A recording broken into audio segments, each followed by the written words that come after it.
Hello, I'm Severn Suzuki speaking for ECHO, the Environmental Children's Organization.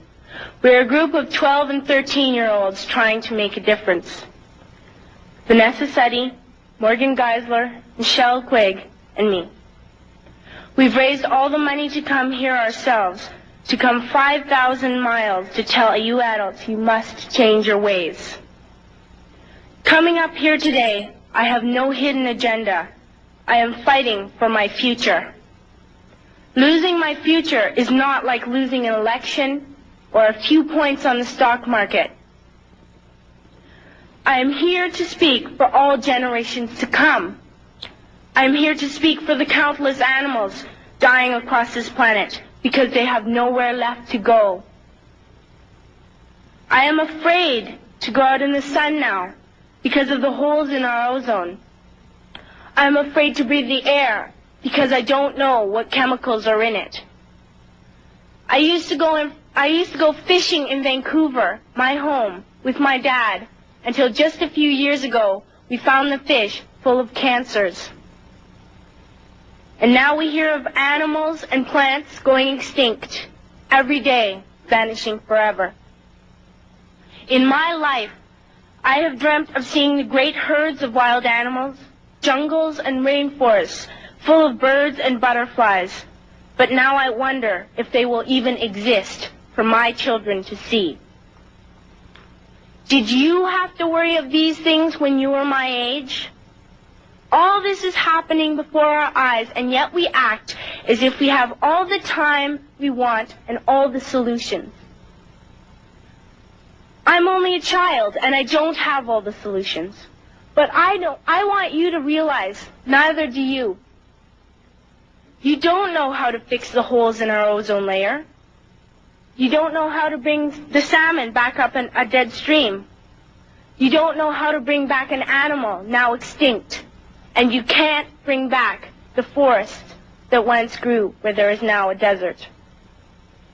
If you don't know how to fix it, please stop breaking it.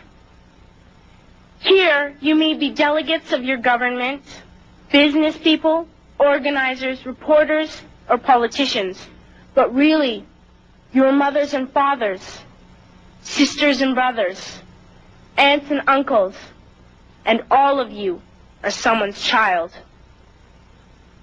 I'm only a child, yet I know we are all part of a family, 5 billion strong, in fact, 30 million species strong.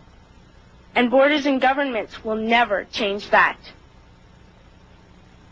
I'm only a child, yet I know we are all in this together and should act as one single world towards one single goal. In my anger, I am not blind, and in my fear, I am not afraid of telling the world how I feel. In my country, we make so much waste. We buy and throw away, buy and throw away, buy and throw away, and yet northern countries will not share with the needy. Even when we have more than enough, we are afraid to share. We are afraid to let go of some of our wealth. In Canada, we live the privileged life, with plenty of food, water, and shelter. We have watches, bicycles, computers, and television sets. The list could go on for 2 days. 2 days ago, here in Brazil, we were shocked when we spent time with some children living on the streets. This is what one child told us. I wish I was rich. And if I were, I would give all the street children food, clothes, medicines, shelter, and love and affection.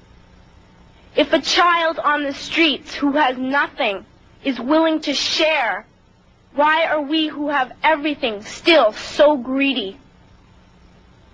I can't stop thinking that these are children my own age, that it makes a tremendous difference where you are born. That I could be one of those children living in the favelas of Rio. I could be a child starving in Somalia, or a victim of war in the Middle East, or a beggar in India.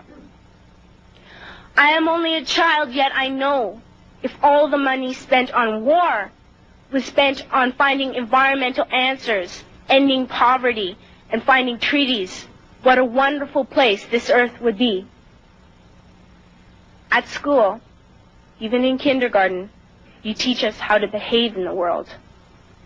You teach us not to fight with others, to work things out, to respect others, to clean up our mess, not to hurt other creatures, to share, not be greedy. Then why do you go out and do the things you tell us not to do? Do not forget why you are attending these conferences, who you're doing this for. We are your own children.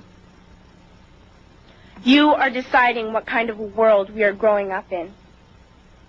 Parents should be able to comfort their children by saying, everything's going to be all right. It's not the end of the world, and we're doing the best we can. But I don't think you can say that to us anymore. Are we even on your list of priorities?